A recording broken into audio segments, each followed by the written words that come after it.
here we are, the Redmi Note 4. Has Xiaomi done enough to justify the lightning quick release cycle? Is the Redmi Note 4 a worthy successor? Note 4 looks quite similar to the Redmi Note 3. Here's the Note 4 side by side with the Note 3. There are antenna lines now due to more metal being used in the build. The speakers now have been moved to the bottom. While the button placements remain the same, the chamfered metal to the sides do add a level of finesse to the Redmi Note 4, and so does the 2.5D glass covering the display. The Redmi Note 4 definitely sticks to its Redmi Note roots but feels very refined. Xiaomi's pulled this off without compromising on the regular Redmi Note features like the IR blaster, backlit capacitive keys, or the hybrid slot. The display here is an IPS LCD panel and retains the 1080p resolution as its predecessor. Xiaomi states that this is a better display than the one used on the Redmi Note 3, but me personally, I didn't really notice a difference. It's a mid-range Full HD display, sharp, good viewing angles, reasonably accurate colors. The glass is a little reflective, so sunlight legibility is not the best.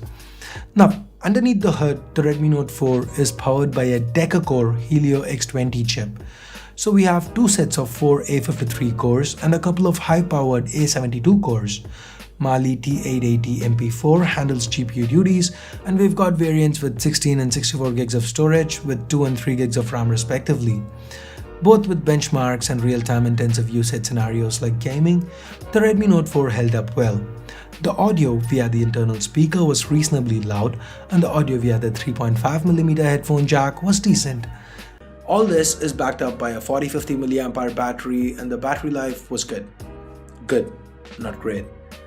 Before I explain, you need to understand that going into this review, the Redmi Pro felt quite similar to the Redmi Note 3, similar sizes, similar capacity batteries.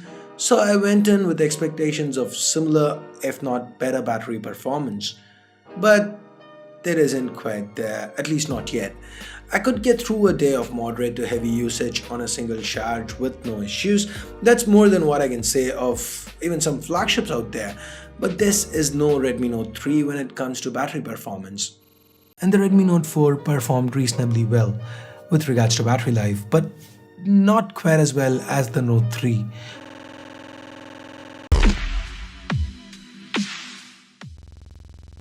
Moving on with the cameras, Xiaomi's gone back to 13 megapixels here.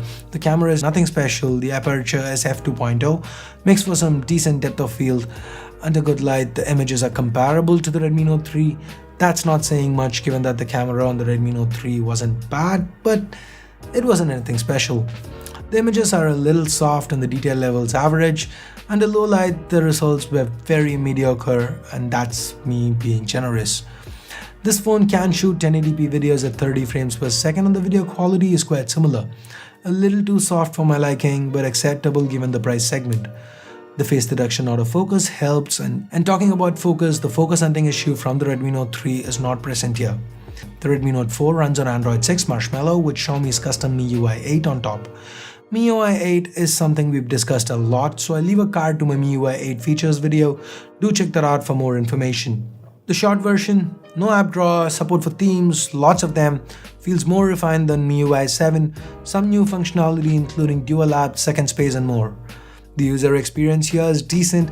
I did experience some stutter and a bit of lag at times, but for the most part, MIUI 8 on the Redmi Note 4 was smooth. Not as fast as stock Android, but quite consistent. This is the 3GB RAM version that is being used in this video, and with that, let's get to pricing. The Redmi Note 4 is priced at $899 and $1199 yuan respectively. That's $135 or around 9,000 rupees for the 16GB variant, and $180 or 12,000 rupees for the 64GB variant. That's around the same price that the Redmi Note 3 sells for in India. So, is the Redmi Note 4 worth your money?